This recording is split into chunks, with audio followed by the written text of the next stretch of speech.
평양 권력의 최상층에서 믿을 수 없는 일이 벌어졌습니다.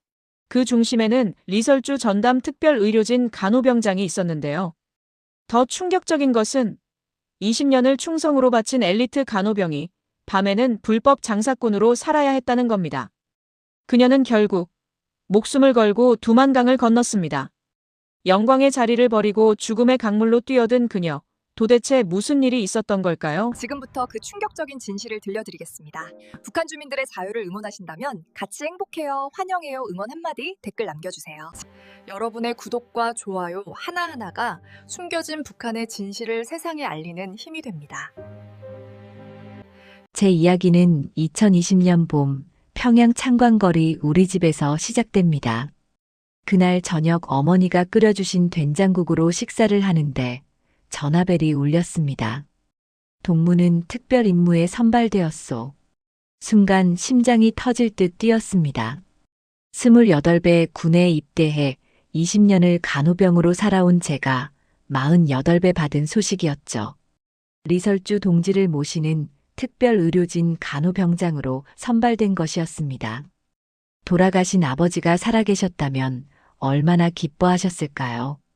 6.25 전쟁 참전 용사로 예비역 대자까지 오르신 분이었는데 평생 당에 충성하라고 가르치셨던 분이었습니다.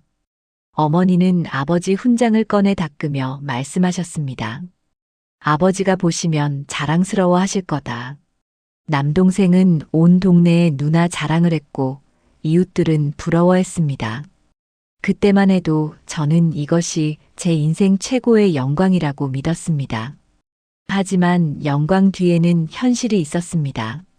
낮에는 특별병원에서 최고급 장비와 외국산 약품으로 리설주 동지를 모셨습니다. 깨끗한 복도, 따뜻한 난방, 풍족한 물자.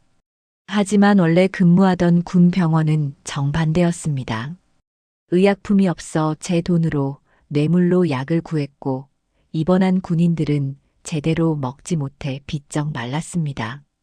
환자가 악화되면 간호사인 제게 책임을 물었고 저는 밤마다 약을 구하려 애썼습니다. 그래서 시작한 것이 장사였습니다. 낮에는 엘리트 간호병, 밤에는 장사꾼이었죠. 개성공단 물건들, 중국산 한국 제품들을 몰래 팔았습니다. 북한에서 한국 물건은 최고급이었고 최고가를 받았습니다.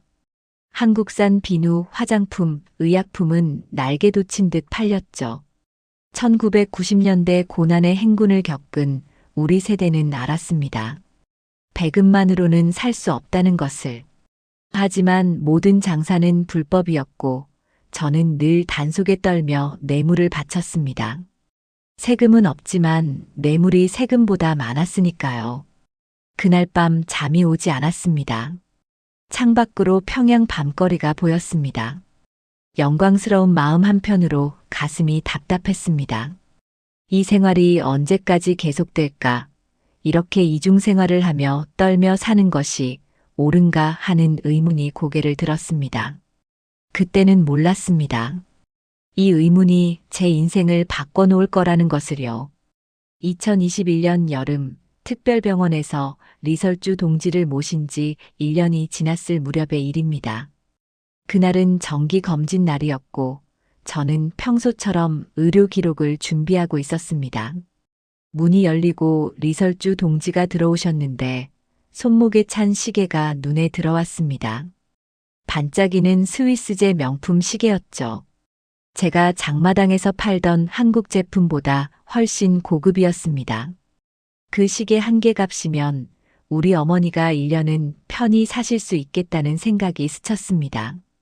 진료실 안을 둘러보니 보이는 것들이 달라 보이기 시작했습니다. 외국산 화장품들, 최신 의료기기들, 특별히 들여온 수입 약품들이 가득했습니다. 그 순간 군 병원에서 약이 없어 신음하던 환자들이 떠올랐습니다. 22살 청년 군인이 제 앞에서 숨을 거뒀던 그날, 제게는 줄 약이 없었습니다. 해열제 한 알이 없어서 그 어린 군인이 죽어갔는데 여기는 최고급 수입 약품이 넘쳐났습니다. 가슴이 답답해졌습니다. 점심시간이 되자 특별 식당에서 음식이 올라왔습니다.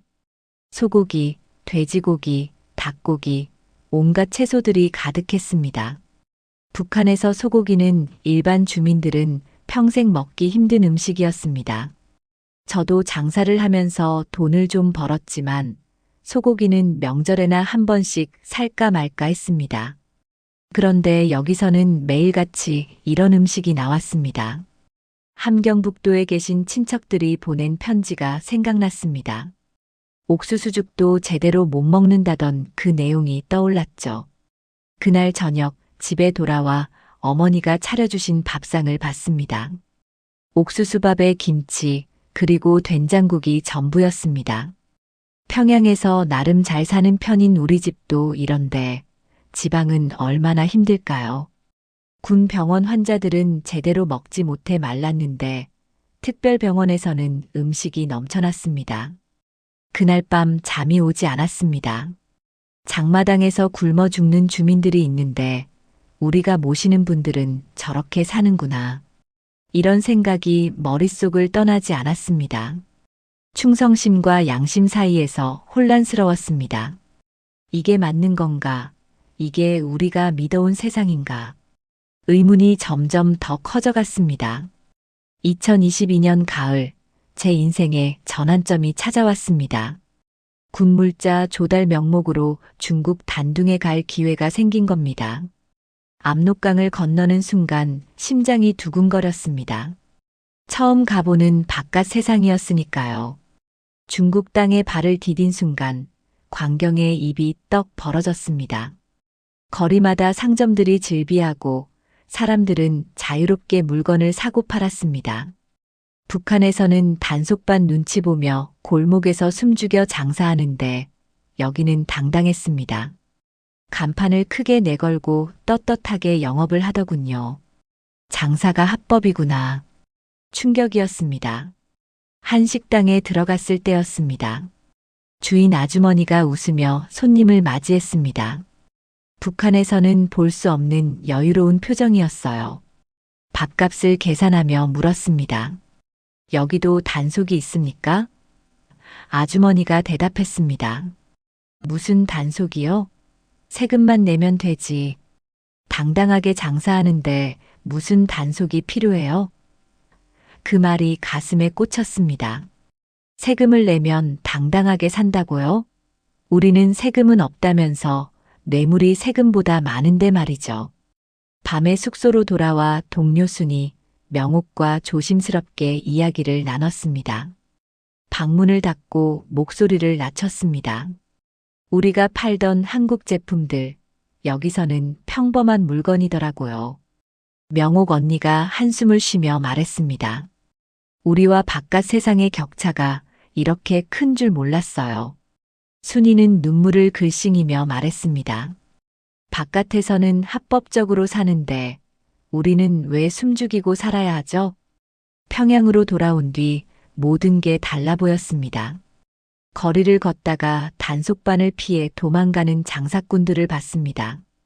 익숙한 풍경이었지만 이제는 달랐습니다. 저 사람들은 왜 도망가야 하지? 중국에서는 당당하게 장사하는데. 그런 생각이 떠나지 않았습니다. 그러던 어느 날 함께 근무하던 간호병이 갑자기 사라졌습니다. 보위부에 끌려갔다는 소문이었죠. 불온한 말을 했다는 이유였습니다. 두려웠습니다. 우리도 중국에서 그런 이야기를 나눴는데 누가 고자질하면 어떡하나. 그날 밤 잠이 오지 않았습니다. 이대로는 미래가 없다. 그 생각이 점점 확실해졌습니다. 2023년 겨울, 운명의 날이 찾아왔습니다. 퇴근 후 집에 돌아왔는데 어머니가 방바닥에 쓰러져 계셨습니다. 어머니, 달려가 부축했지만 숨소리가 가빴습니다. 77세 노구가 힘드셨던 겁니다. 병원에 모셨지만 의사는 고개를 저었습니다. 약이 없습니다. 중국산 약을 구해오시면. 제가 특별병원에서 매일 보던 바로 그 약들이었습니다. 가슴이 찢어졌습니다. 설상가상으로 남동생에게 위기가 닥쳤습니다. 무역회사 부정조사가 시작됐다는 겁니다. 누군가 고자질했다는 소문이었죠. 누나, 나 끌려가면 우리 가족 다 끝장입니다. 동생의 떨리는 목소리가 귓가에 맴돕니다. 그날 밤 어머니 병상 앞에서 결심했습니다. 이대로는 우리 가족이 다 죽는다. 다음 날 병원에서 순이와 명옥을 불렀습니다. 복도 구석에서 속삭였습니다. 나가야 할 것 같습니다. 두 사람 모두 제 눈을 쳐다봤습니다. 침묵하더니 순이가 말했습니다. 저도 가겠습니다. 명옥 언니도 끄덕였습니다. 여기 남아봤자 미래가 없어요. 우리는 손을 맞잡았습니다. 죽을 각오였습니다. 준비는 신중하게 진행했습니다. 중국 왕래 때 알게 된 브로커에게 연락했습니다. 5명입니다. 브로커는 한숨을 쉬었습니다. 요즘 국경 경비가 강화됐습니다. 전기철 조망도 새로 쳤고요. 비용이 만만치 않습니다. 장사로 모은 돈을 털고 금부치를 팔았습니다. 모자랐지만 어쩔 수 없었습니다. 가장 힘든 건 이별이었습니다. 언니에게는 차마 말할 수 없었습니다. 연루될까 봐요. 편지만 써서 숨겨뒀습니다. 언니, 미안해요. 1년 뒤에 꼭 데리러 올게요. 아버지 산소에 갔을 때는 눈물을 참을 수 없었습니다. 아버지, 불효를 용서해 주세요.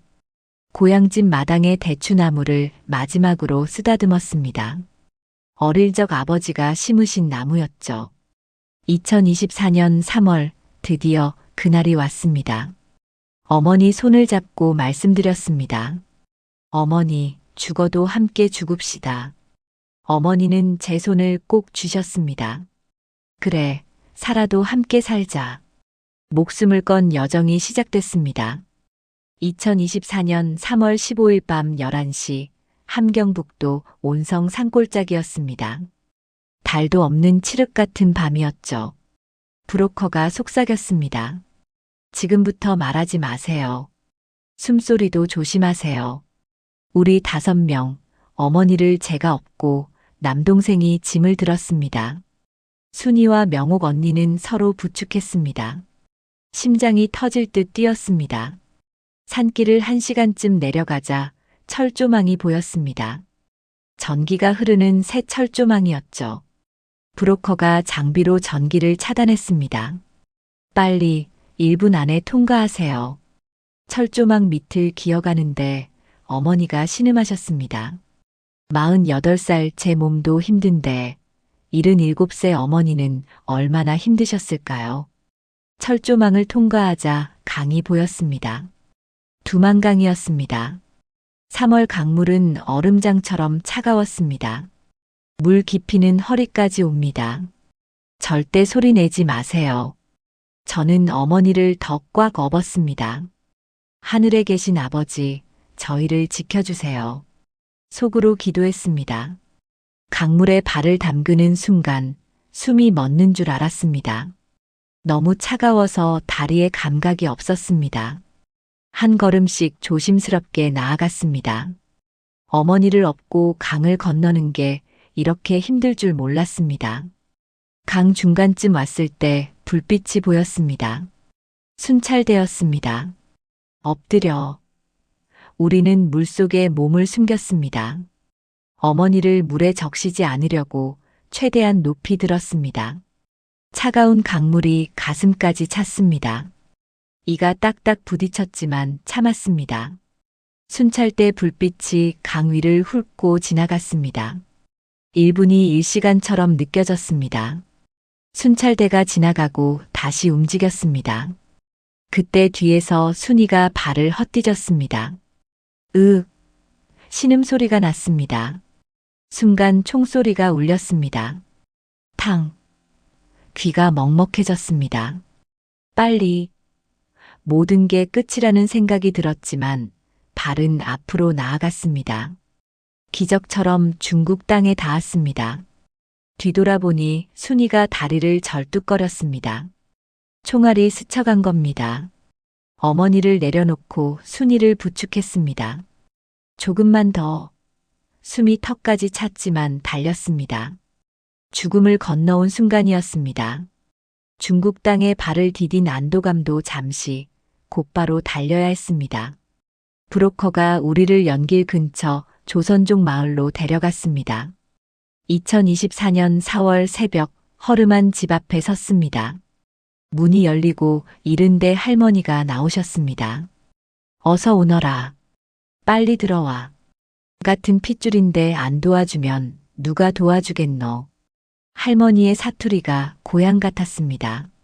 하지만 안심할 수 없었습니다. 요즘 중국 공안 단속이 심합니다.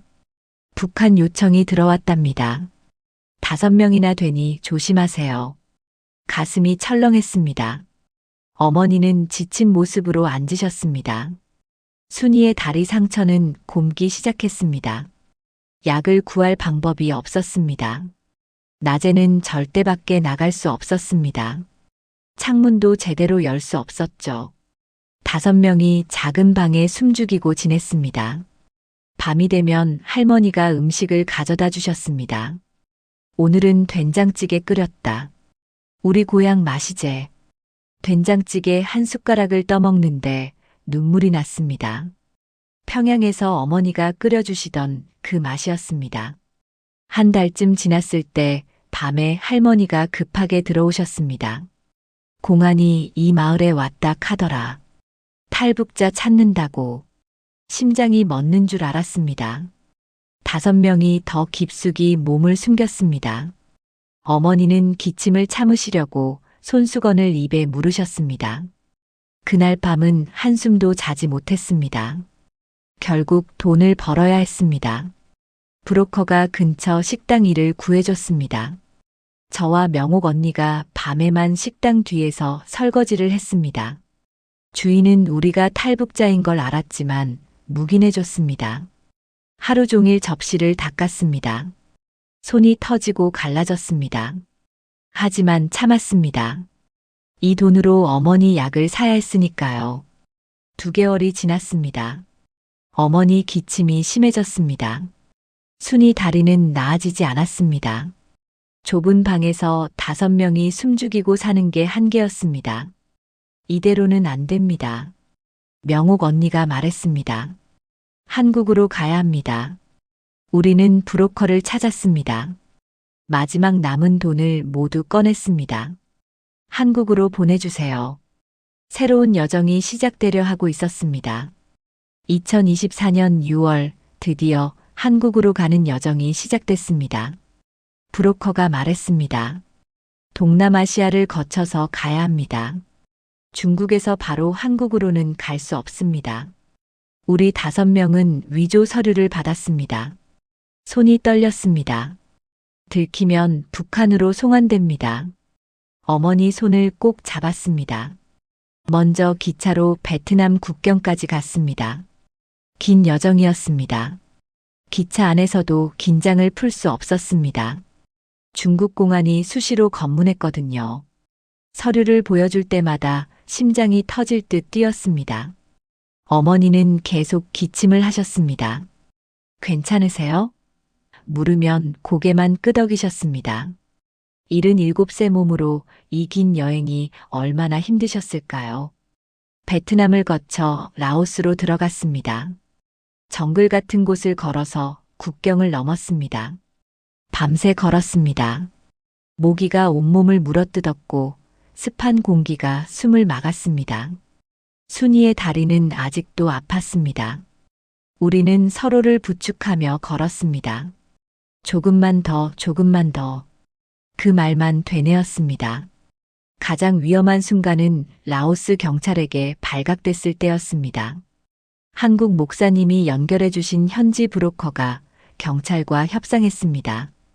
돈을 더 주고 풀려났습니다.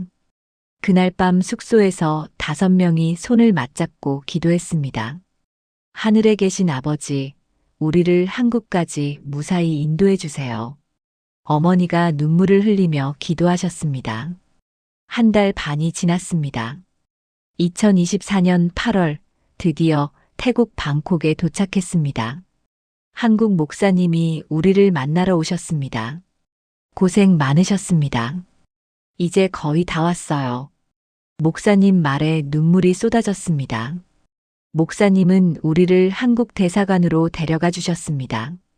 대사관 앞에 섰을 때 다리에 힘이 풀렸습니다. 5개월간의 여정이었습니다. 3월에 두만강을 건넜고 4월과 5월을 중국에서 숨어 지냈고 6월과 7월을 동남아시아를 헤매며 보냈습니다. 어머니를 부축하고 대사관 문을 두드렸습니다.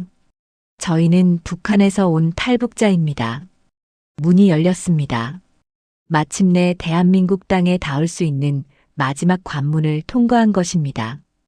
2024년 9월 드디어 한국 땅을 밟았습니다. 인천공항에 내리는 순간 눈물이 쏟아졌습니다. 어머니도 남동생도 순이와 명옥 언니도 모두 울었습니다. 5개월 여정이 끝난 겁니다. 살았다. 우리가 살았다. 국정원 조사는 2주간 이어졌습니다. 매일 진술서를 쓰고 거짓말 탐지기도 했습니다. 힘들었지만 이해했습니다. 조사가 끝나고 하나원에 들어갔습니다. 3개월 동안 한국 사회를 배우는 곳이었죠. 처음 한국에서 느낀 충격은 컸습니다. 편의점이 24시간 열려 있다는 게 믿기지 않았습니다. 밤 11시에도 불이 환하더군요. 마트에 가서는 더 놀랐습니다. 물건이 산더미처럼 쌓여 있었습니다. 고기, 과일, 채소. 북한에서는 꿈에도 볼 수 없던 풍요였습니다. 처음에는 무엇을 사야 할지 몰라 한참 서 있었습니다. 말투도 달랐습니다. 북한에서는 동작인데 남한에서는 작동이라고 하더군요. 배운다는 가르친다로 바뀌었고요. 음식 맛도 달랐습니다. 김치가 더 달고 덜 짰습니다. 하지만 같은 민족이니까 금방 익숙해졌습니다. 가장 놀라운 건 자유였습니다. 인터넷으로 북한 소식을 찾아볼 수 있다는 게 신기했습니다. 아무 말이나 할 수 있다는 게 낯설었습니다. 김정은을 비판해도 보위부가 오지 않았습니다. 이게 진짜 자유구나 실감했습니다. 지금 저는 서울에서 어머니, 남동생과 함께 살고 있습니다. 작은 아파트지만 우리 공간입니다. 어머니는 병원에서 치료받으시고 좋아지셨습니다. 순이와 명옥 언니도 근처에 살며 자주 만납니다.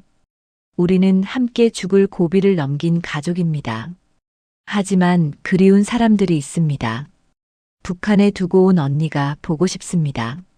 언제쯤 다시 만날 수 있을까요? 통일이 되면 고향 땅을 다시 밟을 수 있을까요? 우리 세대에는 통일을 봤으면 좋겠습니다. 남과 북이 하나 되어 자유롭게 오가는 날이 오기를 바랍니다. 여러분께 이 이야기를 들려드리는 이유는 하나입니다. 자유는 공짜가 아니라는 것. 지금 누리고 계신 자유가 얼마나 소중한지 느끼셨으면 합니다. 감사합니다.